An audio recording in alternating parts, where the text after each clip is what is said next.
I don't know. The putt was I paced it off and then I forgot what the number was, so I gave up. 81. I wasn't gonna pace it off again. About 81. 81. Yeah, I think I counted 27 paces, so close Before to that. or after?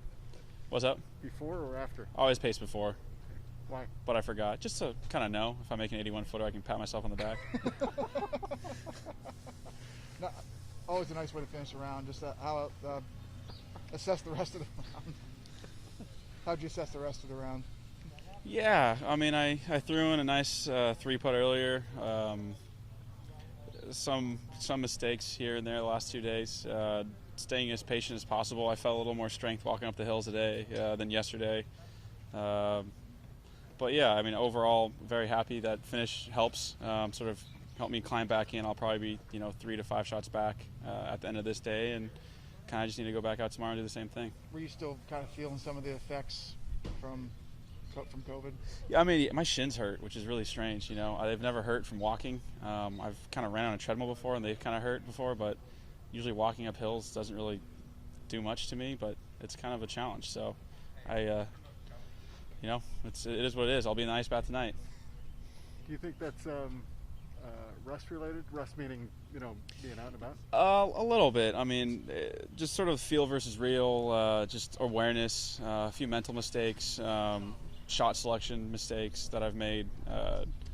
But, it's kind of, I mean, I'm just trying to take it, day by day and shot by shot. It's sort of beginning of the year. Everyone's got a little bit of rust, obviously, and some more than others. Some don't have any, and I'm obviously at the point where I'm kind of battling. My good shots are great, and my bad ones are kind of they're whatever to me. So I'm trying to have a really good attitude and push through. Do you have anything?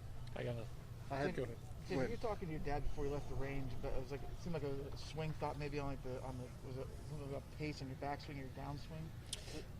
Yeah, it was sort of an idea he had. He didn't want to tell me. I forced him to tell me, and then I told him that we'll talk about it later after he told me. So one of those things where just sort of trying to get in the rhythm and swing of things, and he sort of had an idea for me, and I felt like I had my own idea that was okay, and sometimes it really works out great, and sometimes it doesn't. So it's all good.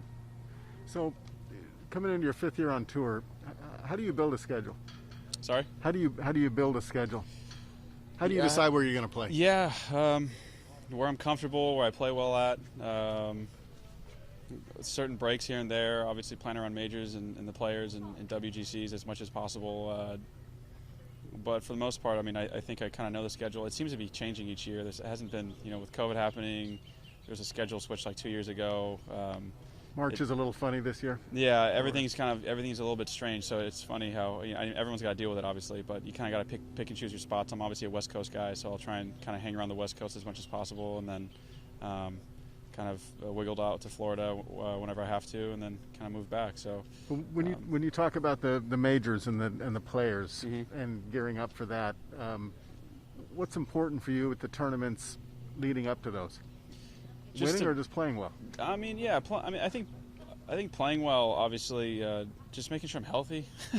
For starters, your shins don't hurt. That would be a hot start. I mean, giving yourself enough time to sort of handle everything you need equipment-wise, handle everything you need mentally. Make sure you're playing enough holes prior, and making sure, for me personally, making sure I'm in a good headspace. So I usually play really well when I'm mentally in a good space, and that's kind of what we try and do. I had a follow, but I forgot it, so I'll catch up to you next week. I can't hear anything you're saying with that mask on, man. Did you hear that, John? Thanks, Andrew.